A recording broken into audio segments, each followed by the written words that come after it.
Un acte de bonté peut n'être qu'un murmure dans un monde bruyant, mais il arrive parfois qu'il résonne comme un coup de tonnerre, capable de tout bouleverser. Pour Élodie Morel, une jeune serveuse de 22 ans noyée sous les dettes médicales, offrir son unique repas de la journée ne fut pas un choix calculé, mais un pur instinct de compassion. Elle tendit son sandwich à une enfant silencieuse et affamée, sans rien attendre en retour, ignorant que le père de la fillette l'observait dans l'ombre. Elle ne savait pas encore que cet homme était Julien de Torrens, un milliardaire solitaire dont l'univers tout entier reposait sur une logique froide et des transactions impitoyables. Elle allait bientôt découvrir que le prix d'un simple sandwich pouvait racheter toute sa vie et transformer son destin de la manière la plus inattendue qui soit. L'odeur du café rassis et de l'huile de friture était le parfum permanent de l'existence d'Élodie Morel. Cette fragrance tenace s'accrochait à son uniforme bon marché, saturait ses cheveux et elle était persuadée qu'elle s'était infiltrée jusque sous sa peau. Elle enchaînait les doubles services à la cuillère d'argent, un restaurant graisseux situé dans une partie oubliée du centre-ville de Lyon. Et chaque journée lui semblait être une pâle copie de la précédente. Élodie n'avait que 22 ans, mais ses yeux portaient déjà la résignation lasse de quelqu'un de beaucoup plus âgé. Elle se déplaçait avec une économie de mouvement dictée par la fatigue, ses pieds lançant des élancements douloureux à l'intérieur de ses baskets usées jusqu'à la corde. Le restaurant était bruyant. Le coup de feu du déjeuner battait son plein et sa section était bondée de clients impatients. « Envoie la commande, Morel », hurla Marc, le gérant du café. Élodie tressaillit et hocha la tête rapidement en guise de réponse. « J'arrive », répondit-elle d'une voix étouffée. Marc la regarda se précipiter vers le passe-plat, ses yeux s'attardant sur elle avec une insistance désagréable. C'était un homme qui savourait son petit royaume et sa tyrannie mesquine. Il était connu pour déduire des amendes arbitraires sur les salaires pour la moindre infraction et empocher la différence directement dans la caisse. Élodie le détestait profondément. Mais elle avait besoin de ce travail plus qu'elle ne détestait l'homme. Elle en avait besoin plus que de sommeil, de nourriture ou de dignité. Elle équilibra 3 assiettes sur son bras, se faufilant entre les tables avec une agilité née de l'habitude. « Voici pour vous, monsieur, le burger frites et le club sandwich », dit-elle en forçant un sourire qui lui donnait l'impression que son visage allait se fissurer comme du plâtre sec. Elle finit par obtenir une pause de 5 minutes à 15 heures, l'heure morte entre le déjeuner et le dîner. Elle s'affaissa sur un tabouret à l'arrière, sortant de son tablier un petit paquet enveloppé de papier aluminium. C'était son seul repas pour les 8 prochaines heures, un simple sandwich à la dinde et au fromage qu'elle avait préparé chez elle. Son estomac grogna d'une anticipation douloureuse. Elle était sur le point de porter la première bouchée à sa bouche quand elle l'aperçut. Dans le box du coin, celui près de la fenêtre mal isolée que personne ne voulait jamais occuper, se tenait une petite fille. Elle ne pouvait pas avoir plus de 6 ans. Elle était pâle avec d'énormes yeux sombres qui semblaient dévorer son petit visage. Elle restait parfaitement immobile, les mains croisées sur ses genoux, son regard fixé avec une intensité déchirante sur le sandwich d'Élodie. Elle ne mendiait pas. Elle ne pleurait pas, elle observait simplement avec une faim silencieuse et profonde. Élodie regarda autour d'elle. La petite fille était seule à table. Un homme était assis dans le box juste derrière elle, lui tournant le dos, vêtu d'un sweat à capuche gris anonyme. Il sirotait un simple café noir, apparemment inconscient de ce qui l'entourait. L'estomac d'Élodie se noua. Mais c'était son cœur qui se serrait le plus fort. Elle pensa immédiatement à son petit frère, Léo. Elle se leva, s'approcha doucement et se glissa dans le box face à l'enfant. « Bonjour toi », dit Élodie d'une voix douce. La petite ne répondit pas. Elle se contenta de scier, ses yeux suivant les moindres gestes d'Élodie. « Je m'appelle Élodie. Et toi, comment tu t'appelles » Le silence fut la seule réponse. Le regard de la petite descendit sur le paquet en aluminium dans la main d'Élodie. « Est-ce que tu as faim » demanda Élodie. Il y eut un minuscule hochement de tête, presque imperceptible. Élodie regarda son sandwich. C'était tout ce qu'elle avait à manger jusqu'à 22 heures. Elle connaissait trop bien la sensation de vertige et les griffures de l'hypoglycémie qu'elle allait devoir combattre jusqu'à la fin de son service. Pourtant, elle n'hésita pas une seconde. Elle déballa le sandwich, le coupa en 2 et poussa la plus grande moitié sur la table, posée sur une serviette propre. « Tiens », dit Élodie, « tu peux le prendre. De toute façon, je n'ai pas très faim. » Le mensonge lui sembla naturel, presque salvateur. La petite fille regarda le sandwich, puis leva les yeux vers Élodie, le regard écarquillé par l'incrédulité. Lentement, comme si elle s'attendait à ce qu'on lui arrache la nourriture des mains, elle tendit ses doigts fins, saisit le morceau et prit une petite bouchée délicate. Elle mâcha avec une intensité sérieuse et concentrée. « C'est bien », murmura Élodie, oubliant sa propre faim. « Mange tout », ajouta-t-elle. Une petite voix haut perchée, un peu enrouée par le manque d'usage, chuchota alors un merci. C'était le premier mot que l'enfant prononçait. Le visage fatigué d'Élodie s'éclaira d'un sourire radieux et sincère. « Je t'en prie, ma puce. Je m'appelle Lilou. » L'homme au sweat à capuche gris se leva soudainement.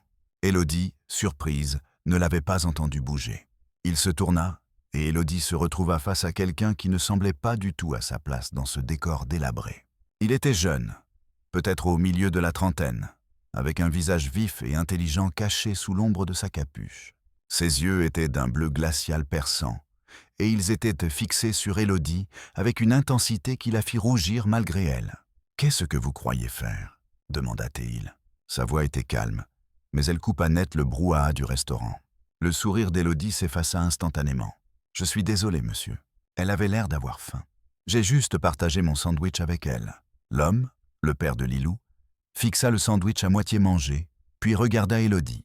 Son regard était calculateur, ni reconnaissant, ni en colère, juste froidement analytique. « Vous lui avez donné votre propre nourriture, » constata-t-il. « Oui, je ne voulais pas mal faire, » répondit-elle. Marc choisit ce moment précis pour s'approcher en tempêtant, le visage rouge de colère. « Morel, qu'est-ce que tu fabriques encore? Tu es en pause, pas en train de faire la charité avec les stocks. Est-ce que cet employé vous importune, monsieur ?» L'homme au sweat ignora Marc royalement. Il regarda tour à tour Élodie et sa fille, qui s'étaient figées, le sandwich serré dans sa main. Il plongea la main dans sa poche, en sortit un billet de 20 € froissé et le jeta sur la table pour payer son café. « Et pour le dérangement ?» dit-il à l'adresse d'Élodie.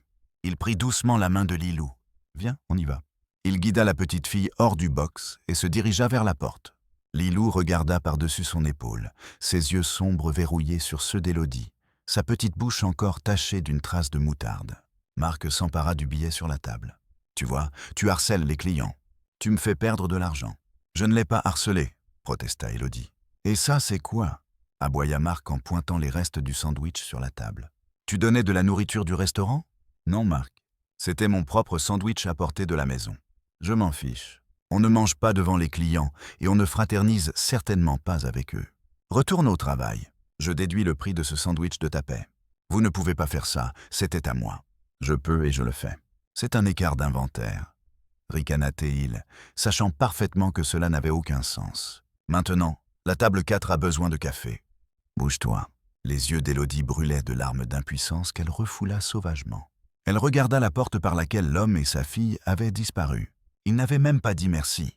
Il l'avait simplement regardée, comme si elle était un puzzle ennuyeux qu'il devait résoudre. Elle se tourna, l'estomac vide et le cœur lourd, pour saisir la cafetière. Il lui restait encore 7 heures de service. La pluie ce soir-là était un déluge froid, typique des hivers lyonnais, transformant les rues de la ville en rubans glissants de néons réfléchis. Le service d'Élodie se termina à 22h17. Marc l'avait retenu plus tard pour lui donner une leçon.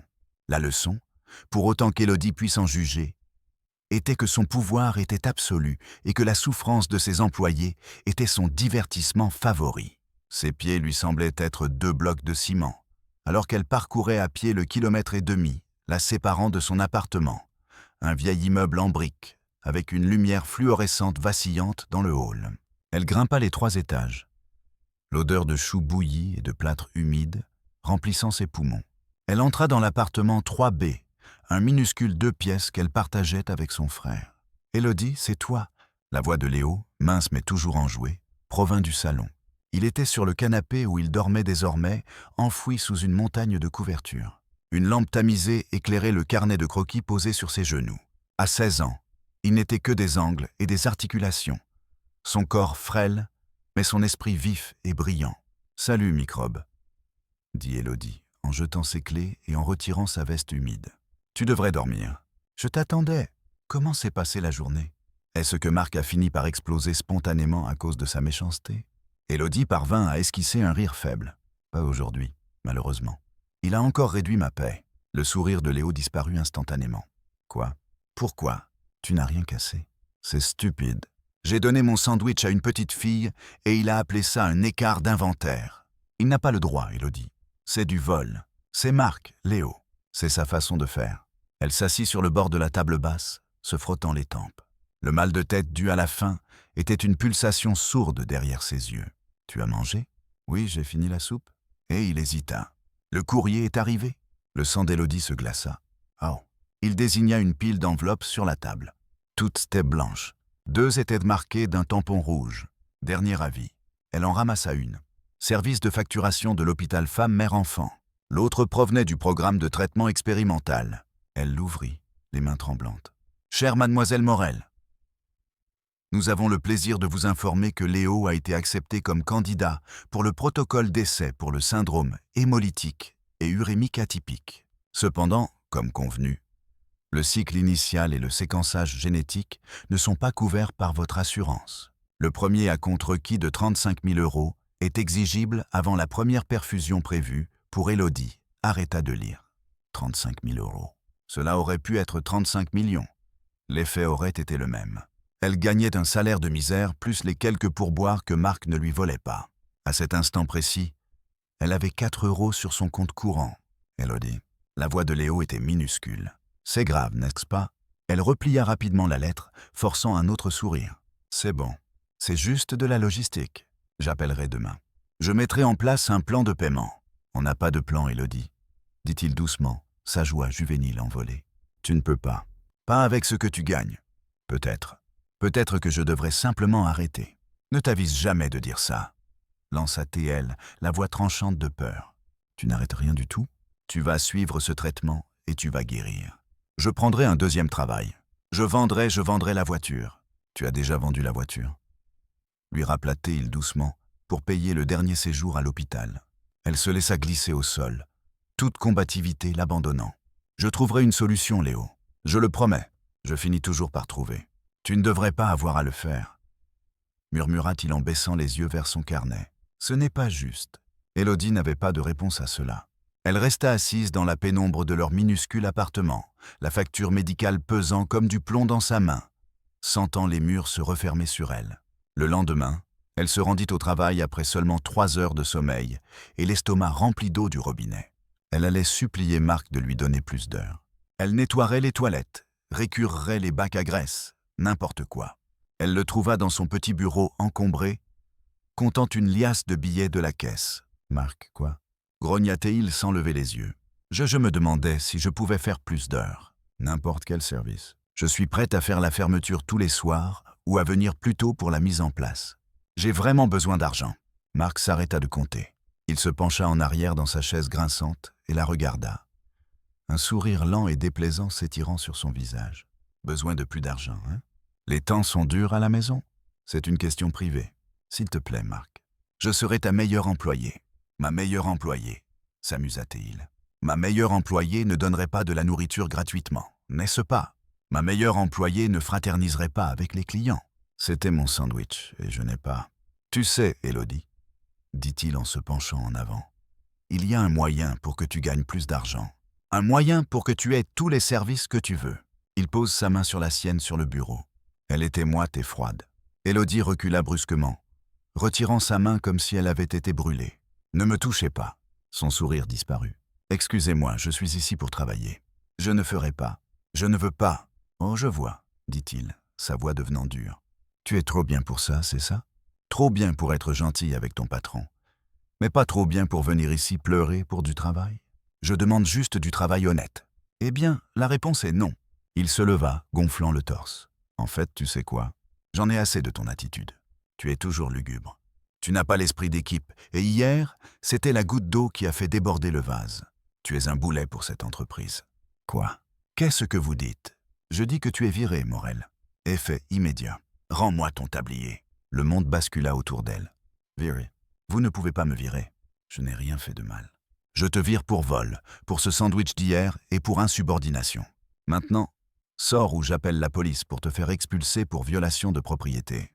Marc, s'il vous plaît. » Le mot fut arraché de sa gorge, brute de panique. « Vous ne comprenez pas. Mon frère, il est malade. J'ai besoin de ce travail. Je ferai n'importe quoi. Je m'excuserai pour hier. S'il vous plaît, suppliante. »« Comme c'est pathétique, » ricana Théil. « Tu aurais dû y réfléchir avant de faire ta sainte. » Dehors, tout de suite.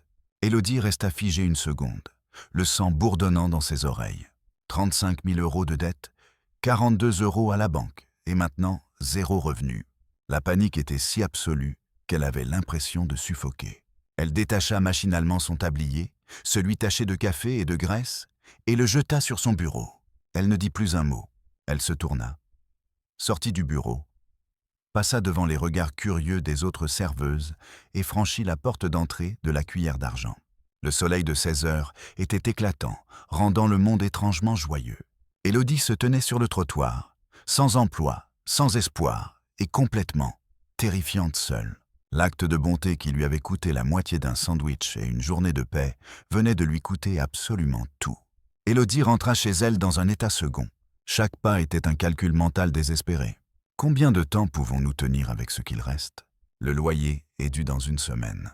Le renouvellement de l'ordonnance de Léo est pour vendredi. La facture d'électricité. Au moment où elle atteignit son immeuble, elle se sentait physiquement malade. Elle cherchait ses clés, les mains tremblant si fort qu'elle ne parvenait pas à insérer la clé dans la serrure, quand une voix résonna derrière elle. Mademoiselle Élodie Morel. La voix était féminine, nette et professionnelle. Élodie se tourna, essuyant ses yeux d'un geste rapide. Une femme grande, impeccablement vêtue, se tenait sur le trottoir fissuré. Elle portait un tailleur pantalon noir austère, et ses cheveux étaient tirés en un chignon serré et brillant. À côté d'elle, garée le long du trottoir et semblant totalement étrangère à ce quartier délabré, se trouvait une Maybach noire rutilante. « Oui, » répondit Élodie d'une voix tremblante. « Qui êtes-vous ? » ?»« Je m'appelle Madame Davis. Je suis l'assistante exécutive de Monsieur Julien de Torrens, » dit la femme, le visage impassible. « Monsieur de Torrens demande votre présence. » Élodie écarquilla les yeux. « Julien de Torrens ? Je ne connais aucun Julien de Torrens. Vous devez faire erreur sur la personne. Monsieur de Torrens et sa fille étaient au restaurant La Cuillère d'Argent hier. Vous avez interagi avec eux. » L'esprit d'Élodie revint vers l'homme au sweat à capuche. La petite fille, Lilou, le billet de 20 €. C'est lui, Julien de Torrens. Je pensais elle ne savait plus quoi penser. Pourquoi veut-il me voir? Est-ce que j'ai fait quelque chose de mal? Est-il en colère à cause du sandwich? L'emploi du temps de Monsieur de Torrens est précis, Mademoiselle Morel. Il vous attend. Veuillez me suivre. Ce n'était pas une demande, mais un ordre poli. Je ne peux pas monter dans une voiture avec une inconnue. Mon frère est en haut. Votre frère Léo, dit Madame Davis en consultant une tablette, est actuellement stable. Nous sommes au courant de sa condition médicale. Les affaires de Monsieur de Torrens ne prendront pas longtemps, et il est dans votre intérêt vital d'accepter.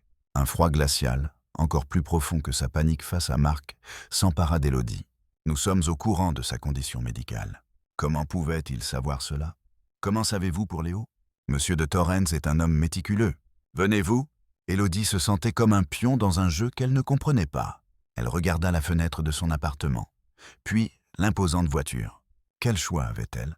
Elle n'avait plus de travail, plus d'argent, et un homme qui connaissait apparemment des détails privés de sa vie exigeait sa présence. « D'accord, » chuchota-t-elle. « D'accord, je viens. » Madame Davis ouvrit la porte arrière.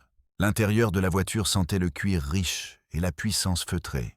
La porte se referma avec un bruit sourd et lourd, excluant le monde extérieur. Le trajet se fit dans le silence le plus total. Madame Davis tapait furieusement sur sa tablette, tandis qu'Élodie regardait à travers les vitres teintées son quartier décrépit laisser place à des pelouses entretenues. Puis, aux tours d'acier et de verre étincelantes du quartier d'affaires de la Part-Dieu. La voiture descendit dans un garage souterrain privé et s'arrêta. Madame Davis conduisit Élodie vers un ascenseur privé. Elle pressa un badge sur un capteur et l'ascenseur commença son ascension rapide et silencieuse. Les portes s'ouvrirent directement sur un vaste bureau. Tout un pan de mur était en verre, offrant une vue imprenable à 180 degrés sur la ville de Lyon. Le mobilier était minimaliste, coûteux et froid, et debout devant la fenêtre, non plus en sweat à capuche, mais dans un costume gris anthracite parfaitement taillé, se tenait l'homme du restaurant. Il se tourna, ses yeux d'un bleu glacial balayèrent Élodie, notant ses jeans bon marché, son visage encore marqué par les larmes et ses nerfs à vif. « Mademoiselle Morel, dit Julien de Torrens. Sa voix était la même, calme et autoritaire. « Merci d'être venue. »« J'ai été viré, » lâcha Élodie, les mots se bousculant dans sa panique. « Est-ce pour cela que vous m'avez fait venir? À cause d'hier? J'ai été viré. Marc, mon gérant, il m'a renvoyé. » Julien de Torrens se contenta de hausser un sourcil. « Oui, je sais. J'ai été informé de la décision de M. Marc à 16h08, 3 minutes après les faits. Vous, comment? La cuillère d'argent est un actif mineur, dit de Torrens d'un ton méprisant, comme s'il parlait d'un trombone. Il se trouve au rez-de-chaussée d'un immeuble commercial que ma société holding a acquis il y a 3 ans. J'y ai fait installer un nouveau système de sécurité, qui inclut l'audio. J'ai entendu toute votre conversation, les deux. Le visage d'Élodie devint livide. Vous avez entendu? J'ai entendu votre gérant déduire de votre paie votre propre nourriture. Je l'ai entendu vous licencier après que vous ayez refusé ses avances. Et je vous ai entendu supplier. Élodie se sentit mise à nu, humiliée de nouveau. Pourquoi, chuchota-t-elle? Pourquoi écouteriez-vous? Pourquoi êtes-vous? Qui êtes-vous? Il marcha vers son bureau. Comme mon assistante vous l'a dit, je suis Julien de Torrens. Je suis le PDG de Torrens Industries. Il désigna vaguement la ville en contrebas. Nous traitons des données, de la logistique et du capital investissement. Hier, je n'étais pas dans ce restaurant par hasard. J'inspectais mes actifs. Ma fille, Lilou, ne supporte pas bien les nouveaux endroits. J'ai pensé qu'un restaurant simple serait plus facile. Il fit une pause, son regard devenant lointain. Ma fille n'a pas prononcé un mot depuis 14 mois. Pas depuis sa mère, pas depuis l'accident. Elle a vu les meilleurs thérapeutes du monde. Rien. Et puis vous, une serveuse qui n'a probablement pas mangé à sa faim aujourd'hui, lui avez offert la moitié de votre sandwich. Et elle vous a parlé. Elle a dit merci. Et elle a donné son nom. Le cœur d'Élodie se serra pour la petite fille. Je ne savais pas. Non, vous ne saviez pas. Julien s'approcha. Vous n'aviez aucun intérêt caché. Vous n'aviez aucune idée de qui j'étais. Vous avez juste été gentil. Dans mon monde, mademoiselle Morel, la bonté est une monnaie utilisée uniquement pour acheter quelque chose. Vous l'avez utilisée pour rien, ce qui la rend inestimable. Il s'appuya contre son bureau. Monsieur Marc a été relevé de ses fonctions. Il fait actuellement l'objet d'une enquête pour vol systématique envers tous ses employés. Vous n'aurez plus jamais à vous soucier de lui. Un petit rire hystérique échappa à Élodie. Alors, je ne suis pas viré? Vous êtes bel et bien licencié de la cuillère d'argent, dit Julien. Parce que je vous propose un nouveau poste. Un nouveau poste? Pour faire quoi? Je suis serveuse. J'ai assez de gens capables de gérer des feuilles de calcul, dit de Torrens. Je manque de gens en qui je peux avoir confiance. Votre frère Léo souffre d'un syndrome hémolytique et urémique atypique. Le traitement expérimental dont il a besoin coûte environ 500 000 € pour la première année. Élodie s'agrippa au dossier d'une chaise, ses genoux manquant de se dérober. Il avait prononcé le nom de la maladie. Il connaissait le coup. Comment? Je suis un analyste de données, mademoiselle Morel. Vous étiez facile à trouver. Vos passifs financiers et médicaux sont étendus. Je ne veux pas de votre charité, dit Élodie, une étincelle de sa fierté passée refaisant surface. Bien, trancha Julien, la voix vive. Je ne propose pas de charité. Je propose un contrat. Je financerai le traitement de Léo, en totalité. Je vous installerai tous les deux dans un appartement de fonction et je vous verserai un salaire de 100 000 € par an. Élodie ne pouvait plus respirer. C'était une bouée de sauvetage. C'était un fantasme. En échange de quoi? Demanda-t-elle d'une voix tremblante. Qu'est-ce que je dois faire? Le visage de Julien de Torrens s'adoucit pour la première fois, son expression devenant complexe, vulnérable et presque désespérée. Vous serez officiellement la compagne de ma fille, sa gouvernante, si vous voulez un titre à l'ancienne. Votre travail est d'être avec elle, de dessiner avec elle, de lui parler. Votre travail, dit-il la voix basse, est de faire en sorte que ma fille parle à nouveau. Les 24 heures suivantes furent un tourbillon qu'Élodie ne pourrait jamais reconstruire complètement. Une voiture noire la ramena à son appartement. Madame Davis était avec elle, efficace et totalement dépourvue d'émotion. Monsieur de Torrens a organisé un transport médical pour votre frère, expliqua Madame Davis en vérifiant sa tablette. Ils seront là dans 1 heure pour le transférer dans une suite privée à l'hôpital de la Croix-Rousse. Sa première perfusion est prévue pour demain à 7 heures. Des larmes coulèrent sur le visage d'Élodie. Sitôt, Monsieur de Torrens ne voit pas l'intérêt d'attendre. Léo était stupéfait, confus. Puis, pour la première fois depuis 1 an, visiblement, joyeusement plein d'espoir. « Élodie, est-ce que c'est réel ?» ne cessait-il de demander alors que les ambulanciers privés, doux et professionnels, le préparaient pour le transfert. « C'est réel, Léo, » dit-elle en serrant sa main. « Tout est réel. » Leur vieil appartement, avec ses murs humides et ses avis d'impayés, fut laissé derrière eux sans un regard en arrière. L'appartement de fonction était un penthouse de 4 pièces, dans un immeuble de verre élégant surplombant les quais. Il faisait 3 fois la taille de leur ancien logement, meublé avec un goût minimaliste et coûteux. Le réfrigérateur était plein. Les chambres contenaient de nouveaux vêtements choisis par Madame Davis à leur taille. Élodie avait l'impression d'avoir été parachutée dans la vie de quelqu'un d'autre. C'était merveilleux et terrifiant à la fois. C'était une cage dorée.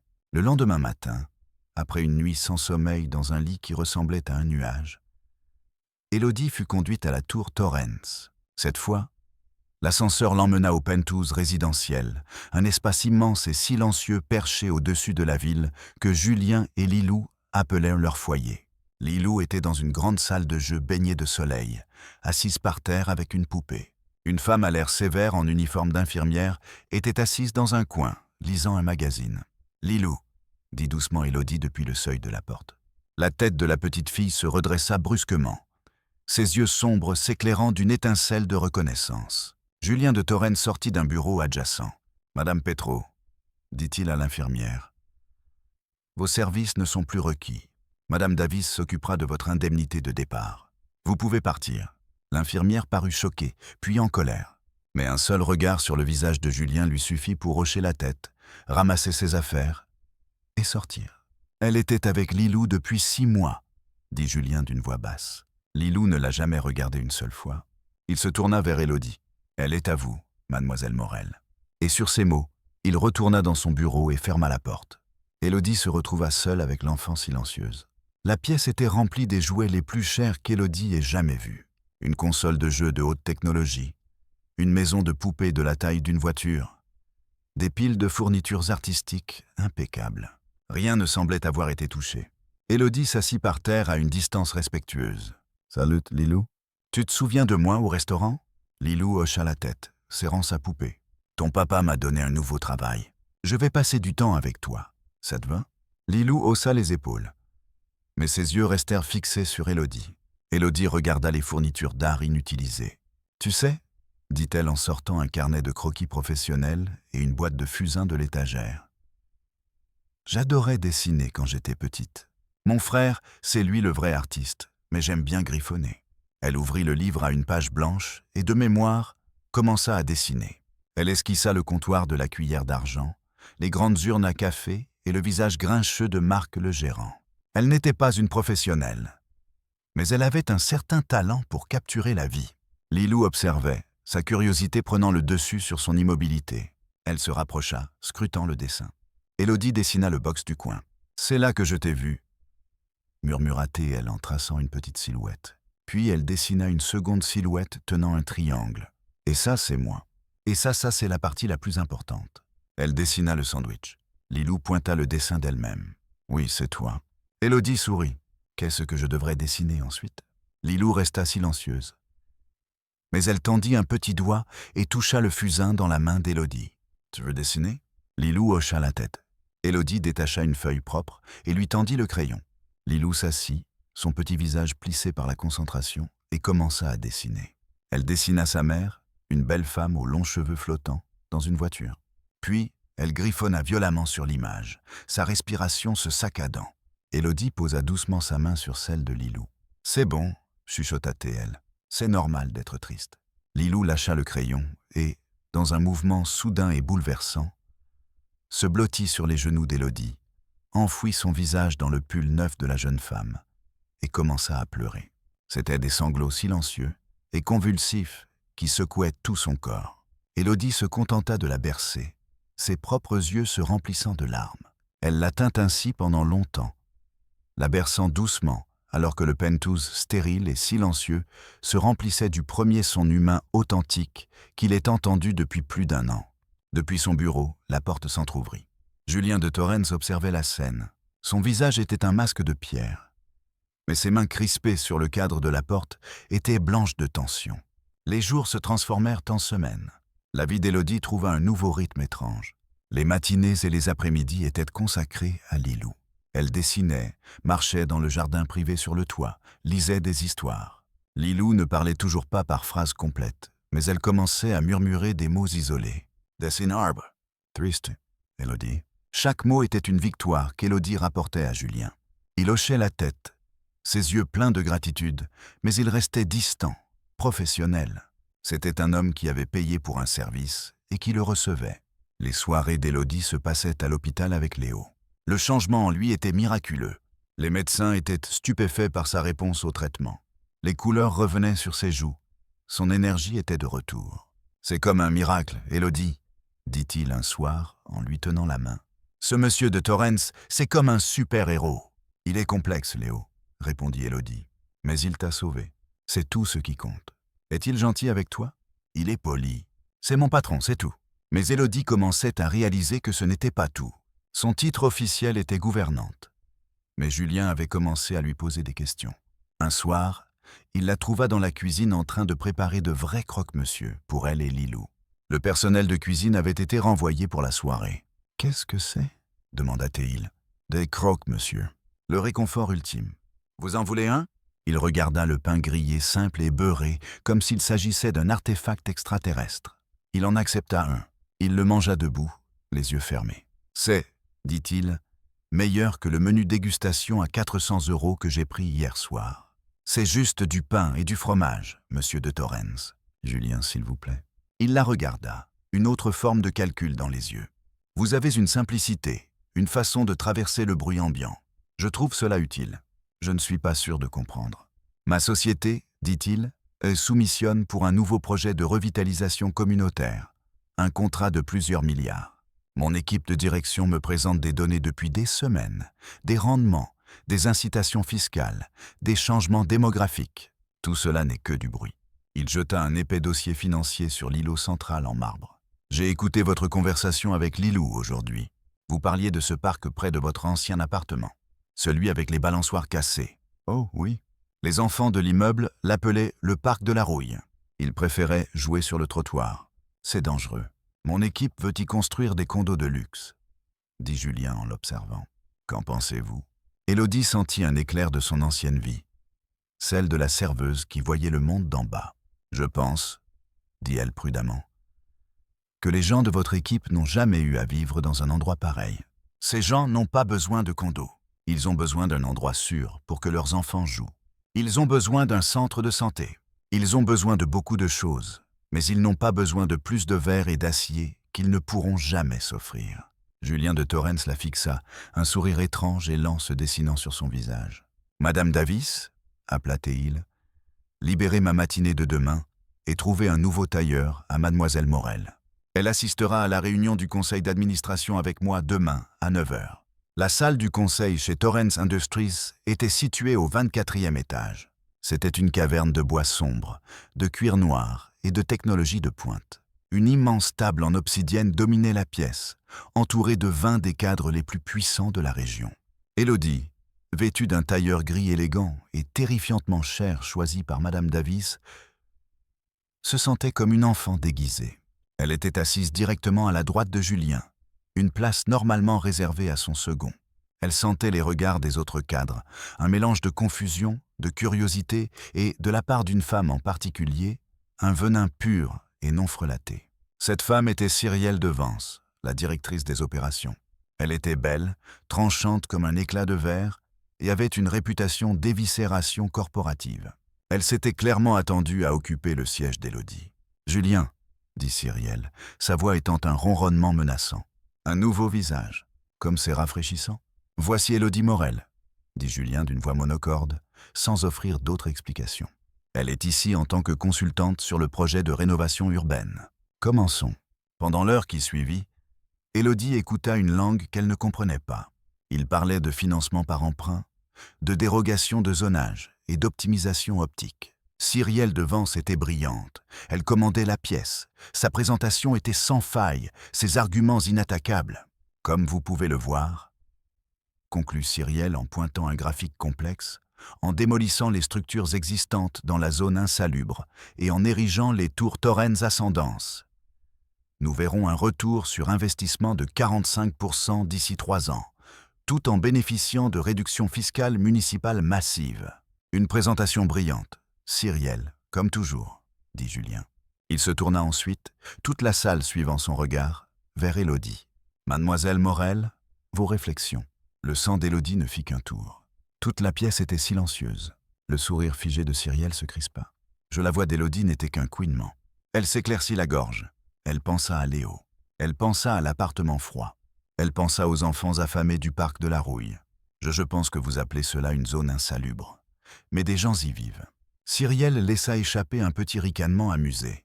Bien sûr, et ils seront gracieusement indemnisés et relogés conformément à la charte. Relogés où ? Demanda Élodie, trouvant enfin ses appuis. Dans une autre zone insalubre, plus loin de la ville, de leurs emplois. Vous ne revitalisez pas leur centre urbain. Vous le leur prenez simplement parce qu'ils sont trop pauvres pour vous en empêcher. L'air dans la pièce crépitait de tension. Personne ne parlait ainsi à Cyrielle de Vence. Ce n'est pas une œuvre de charité, mademoiselle Morel, dit Cyrielle, abandonnant toute prétention de politesse. C'est une entreprise. Notre devoir est envers nos actionnaires. Est-ce le cas ? Demanda Élodie en regardant Julien. Monsieur de Torrens m'a dit qu'il s'intéressait à un projet de revitalisation communautaire. Ce que je viens d'entendre est un projet de démolition communautaire. Vous ne revitalisez rien. Vous construisez juste des tours pour des gens riches qui n'y vivront même pas la moitié de l'année. Elle se tourna vers Cyrielle. Votre plan ne parle que d'avantages fiscaux et de rendement. C'est froid. Vous avez parlé d'optimisation optique. Qu'en est-il de l'optimisation humaine ? Vous pourriez construire avec la communauté un développement à revenus mixtes, un nouveau parc, le centre de santé dont j'ai parlé. Vous gagneriez toujours de l'argent. Peut-être pas 45% en 3 ans, mais vous construiriez quelque chose qui dure. Vous construiriez de la loyauté. Vous construiriez un héritage. Est-ce que cela ne vaut pas quelque chose ? Elle finit son discours, le cœur battant à tout rompre. Elle était certaine d'être sur le point d'être virée de son 2e travail en 1 semaine. La salle était plongée dans un silence de mort. Cyrielle de Vence semblait prête à commettre un meurtre. Julien de Torrens commença lentement, délibérément, à applaudir. « Bravo, mademoiselle Morel », dit-il, sa voix calme résonnant dans le silence. « L'héritage, j'aime ça. » Il se lève. « Cyrielle, vos chiffres sont excellents. Votre vision, cependant, fait défaut. Refaites la proposition. Je veux un nouveau plan sur mon bureau lundi. Un plan qui intègre le modèle d'optimisation humaine de mademoiselle Morel. Je veux voir un parc. Je veux voir un centre de santé. Et je veux voir un plan qui n'implique pas le déplacement d'un quartier entier. Si vous ne pouvez pas le fournir, mademoiselle Morel et moi le ferons. » Il se tourna vers Élodie. « Venez, allons manger un de ces croques, monsieur. » Il sortit de la salle du conseil.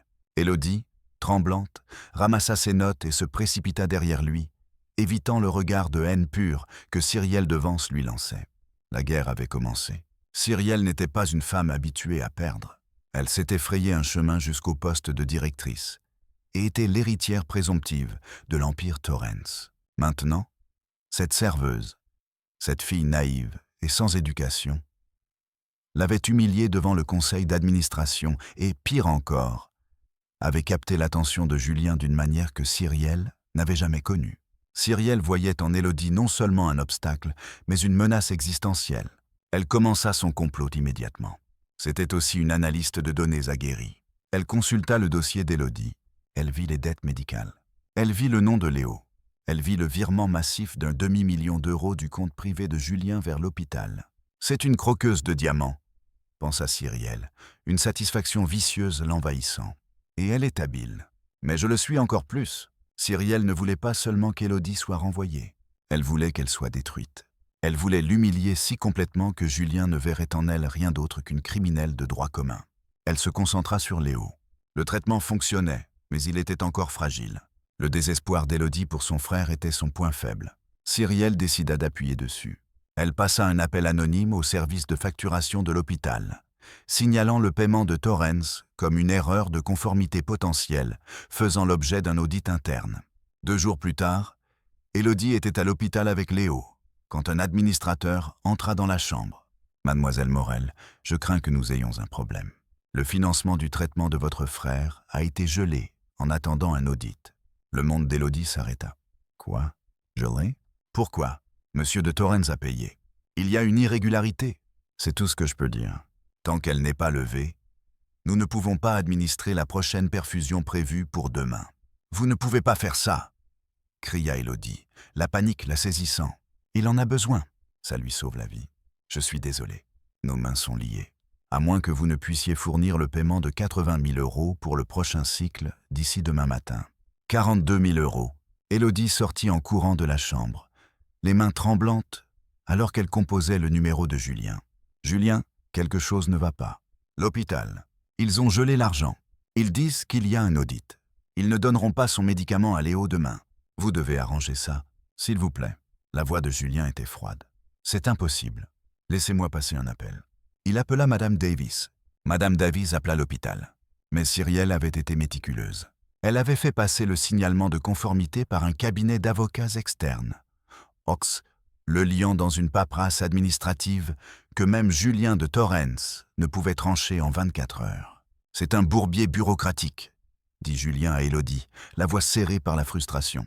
Ce sera réglé, mais pas d'ici demain. Je ne peux pas déplacer une telle somme par virement du jour au lendemain, sans déclencher une douzaine d'autres alertes. Élodie commença à sangloter. Il va redevenir malade. Il va mourir. Je ne peux pas le laisser mourir. Je m'en occupe, Élodie, promit Julien. Reste tranquille. Mais Élodie ne pouvait pas rester tranquille. Elle était désespérée, et Cyrielle le savait. Ce soir-là, Cyrielle travailla tard. Elle savait qu'Élodie serait au bureau en train d'utiliser les ressources pour essayer de régler le problème de l'hôpital. Elle laissa accidentellement un dossier en évidence sur son bureau. Un dossier marqué confidentiel fusion Apex. Apex était le plus grand concurrent de Torrens. Une fusion serait la plus grande nouvelle de la décennie. Puis Cyrielle alla voir Julien. Son visage était un masque de préoccupation. « Julien, je m'inquiète pour Élodie. Je sais que tu l'apprécies, mais elle pose des questions sur nos finances, sur Apex. Elle est stressée pour son frère, Cyrielle. L'est-elle vraiment?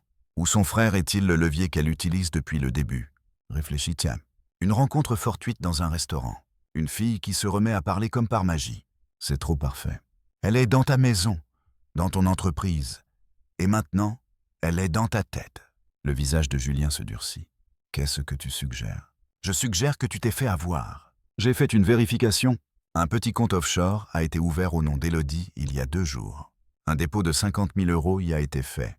La source est une société écran liée à Apex. » Le sang de Julien se glaça. 50 000. Un premier versement pour service rendu, ou sur le point de l'être. Élodie était dans le penthouse, faisant les 100 pas comme un animal en cage. Elle n'arrivait pas à joindre l'administrateur de l'hôpital. Elle n'arrivait pas à joindre le service des assurances. La perfusion de Léo était à 7h40.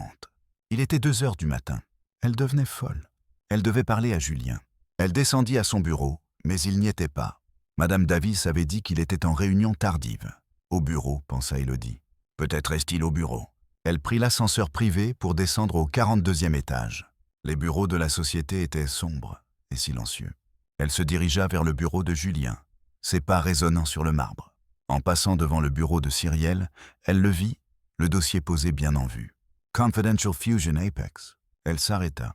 Elle connaissait ce nom, Apex, le rival de Julien.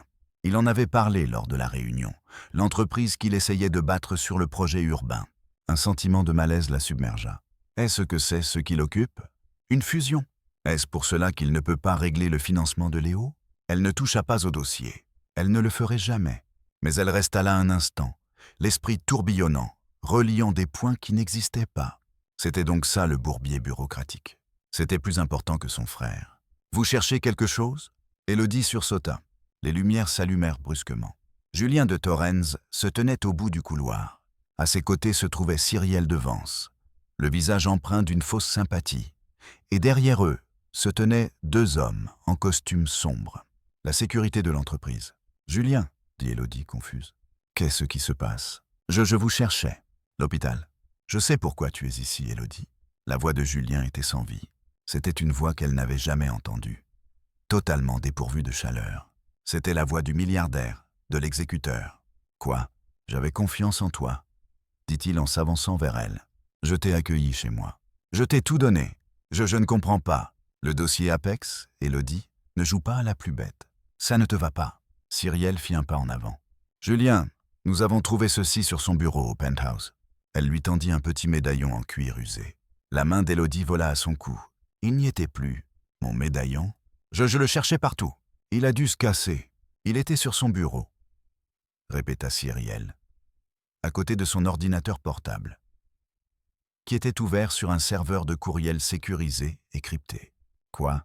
Non, j'écrivais à l'hôpital. La panique d'Élodie tournait à l'hystérie. Un compte offshore, Élodie? La voix de Julien était un grondement sourd. 50 000 €. Était-ce ton prix? Vendre les secrets les plus importants de mon entreprise à mon plus grand rival? Quelle était la phase 2? Un faux complot d'enlèvement pour ma fille? Élodie le fixa. L'accusation était si sauvage, si monstrueuse, qu'elle ne parvenait même pas à former des mots. De l'argent offshore.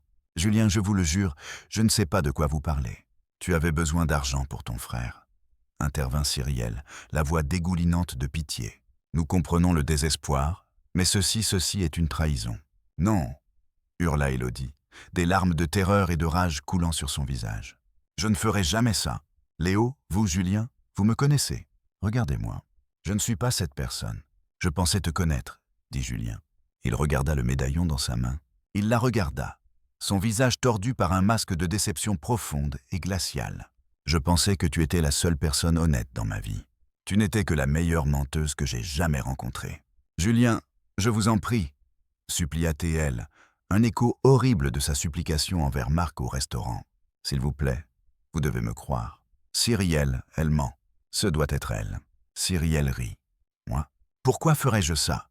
J'ai donné ma vie à cette entreprise. Tu es là depuis 2 semaines. Tu es une serveuse qui a eu de la chance. Le visage de Julien était illisible. Il regarda les 2 agents de sécurité. Emmenez-la. Enfermez-la dans la salle d'attente. Appelez la police. Je veux qu'elle soit arrêtée pour espionnage industriel. Non, hurla Élodie alors que les hommes s'avançaient. Non, Julien, ne faites pas ça. Vous faites une erreur. L'un des hommes lui saisit le bras. Elle essaya de se dégager, son monde entier s'effondrant dans un trou noir d'incrédulité. Virée, piégée et maintenant arrêtée. Son frère allait mourir et elle allait aller en prison. Je ne l'ai pas fait, sanglota-t-elle alors qu'on l'entraînait hors de la pièce. Je ne l'ai pas fait. Julien de Torrance resta seul dans le couloir. Il s'appuya contre le mur, le médaillon toujours serré dans sa main. Il ne s'était jamais senti aussi froid. Il ne s'était jamais senti aussi mal. Il ouvrit sa main et regarda l'objet. C'était un bijou ancien, de conception victorienne, en argent, avec un petit saphir délavé au centre. Il lui semblait familier. Il pressa le minuscule fermoir. Il s'ouvrit d'un coup sec. À l'intérieur se trouvaient 2 photos délavées de la taille d'un timbre-poste. L'une représentait une jeune femme avec les yeux d'Élodie. L'autre représentait un jeune homme souriant avec un air arrogant et familier. Le sang de Julien s'arrêta de couler. Il connaissait ce sourire. Il l'avait vu tous les jours pendant 5 ans, il y a longtemps. Sous la photo de l'homme, gravé dans l'argent avec une épingle, se trouvait un nom, Arthur Morel. Julien recula en titubant, son esprit chavirant alors que 25 ans d'histoire enfouie remontaient à la surface. Arthur Morel, son premier associé, son meilleur ami, l'homme qui avait volé son code original, l'avait vendu et avait disparu, manquant de ruiner Julien avant même qu'il n'ait commencé. L'homme dont la trahison avait été le modèle de chaque mur que Julien avait construit autour de lui depuis lors. Élodie Morel. « Oh mon Dieu, murmura-t-il. Ce n'est pas un coup monté, c'est une lignée. » Il pensait qu'elle était une répétition de l'histoire, une fille faisant les mêmes choix que son père. Il regarda le médaillon ouvert, il regarda le dossier Apex, il regarda Cyrielle, qu'il observait depuis son bureau avec un sourire suffisant et triomphant. Et soudain, toutes les pièces du puzzle s'emboîtèrent. Le paiement de l'hôpital gelé, le dossier laissé en évidence, le médaillon trouvé. Cyrielle ne savait pas pour Arthur Morel. Cyrielle voyait juste une fille désespérée. Elle avait créé le piège parfait. Et dans sa rage et sa suspicion, Julien y était entré tête baissée. « Madame Davis, dit-il dans sa montre, procurez-moi les enregistrements de sécurité du couloir du 42e étage pour les 3 dernières heures. Tous. Et demandez au chef de la sécurité informatique de venir dans mon bureau sur le champ. Dites-lui de tracer le signalement de conformité sur le paiement de l'hôpital. Je veux la source originelle. » Il se tourna vers Cyrielle, son visage désormais complètement et terrifiantement vide. « Cyrielle, dans mon bureau. Nous allons attendre la police ensemble. » Élodie était assise, prostrée, sur un banc dur dans une salle d'attente aux parois de verre. Un garde surveillait la porte. Son esprit tournait en boucle sur 3 mots, Léo. Prison, comment? La porte s'ouvrit. C'était Julien, le visage pâle et dévasté. Il s'assit face à elle, posant le médaillon sur la table. « C'était à votre père », déclara Théil. « C'était à ma mère », chuchota Élodie, la voix éteinte. Son nom était Arthur Morel. Il est parti quand j'avais 3 ans. C'est tout ce qu'il me reste d'elle. Julien ferma les yeux. Arthur Morel. Je l'ai connu. C'était mon premier associé, mon meilleur ami. Il a volé mon travail, l'a vendu et s'est enfui. C'est à cause de lui que j'ai construit mon empire par dépit. Il se pencha en avant, la voix brisée. Quand Cyrielle m'a montré les preuves, le compte offshore, le dossier, et que j'ai ensuite vu son nom, j'ai cru que tu étais lui. Revenu pour finir le travail. Élodie comprit enfin. Vous avez cru que j'étais comme lui. J'avais tort, dit Julien, la voix fêlée. Élodie, j'avais tellement tort. Il poussa une tablette sur la table, montrant un rapport informatique. Le signalement de conformité sur le compte de Léo provenait du poste de travail de Cyrielle. Le compte offshore a été ouvert par une firme qu'elle a engagée en utilisant votre identité volée. Les 50 000 € provenaient de son propre compte de gestion. Il lança un clip de sécurité montrant Cyrielle déposant le dossier sur son propre bureau. Elle connaissait mon histoire avec Arthur. Elle savait que je chercherais une trahison partout. Elle m'en a juste donné une à trouver. La porte s'ouvrit à nouveau. Cette fois, c'était la police avec Madame Davis et une Cyrielle confuse. Julien, qu'est-ce que Cyrielle commença? Puis elle vit Élodie. Cyrielle de Vence, dit un officier. Vous êtes en état d'arrestation pour fraude électronique, vol d'identité et espionnage industriel. Le visage de Cyrielle se tordit de rage. Quoi? Moi. C'est elle la coupable. Nous avons les preuves, mademoiselle de Vence. Alors qu'on lui passait les menottes, les yeux de Cyrielle se fixèrent sur Élodie. Oui, hurla-t-elle, espèce de petite serveuse stupide. Tu crois avoir gagné? Tu crois qu'il te fera jamais confiance? Tu n'es qu'un animal de compagnie. Ça suffit, dit Julien d'une voix d'acier. Emmené là, le silence retomba. Élodie tremblait de tout son corps. Léo, murmura-t-elle, la réalité la frappant de plein fouet. La perfusion. Il est plus de 6 heures. C'est fait, dit Julien. Au moment où j'ai eu la preuve, j'ai appelé le directeur de l'hôpital. La perfusion a commencé il y a 20 minutes. Il est hors de danger. Élodie s'effondra enfin, pleurant d'un soulagement si violent qu'il la secouait tout entière. Julien attendit simplement. Quand elle se calma, il parla. Ton père n'a pas seulement volé mon code. Il a volé ma capacité à faire confiance. J'ai été une machine pendant 25 ans, jusqu'à toi et Lilou. Il repoussa le médaillon vers elle. Tu ne lui ressembles en rien. Il se lève. Votre contrat est nul. Je ne suis plus votre patron. Madame Davis va organiser une fiducie pour vous et Léo, pour ses soins médicaux et pour vos études. Vous êtes libre de partir. Il se dirigea vers la porte. Julian? La voix d'Élodie était ténue. Il s'arrêta. Et pour Lilou? Il marqua une pause. Elle aura besoin de vous. J'engagerai les meilleurs. Elle n'a pas besoin des meilleurs, dit Élodie en se levant. Elle a besoin de quelqu'un qui la comprend. Elle s'approcha de lui.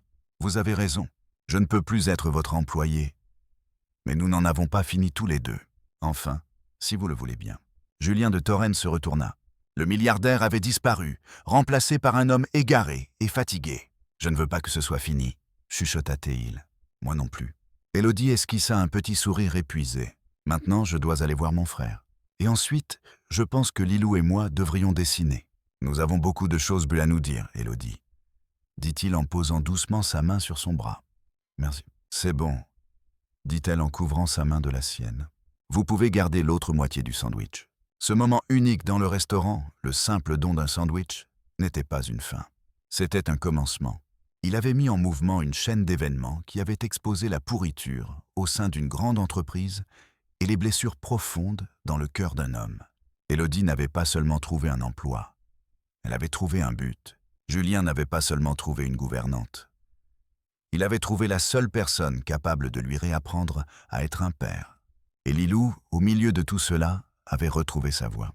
Cette histoire nous montre qu'on ne connaît jamais le véritable impact de nos actions.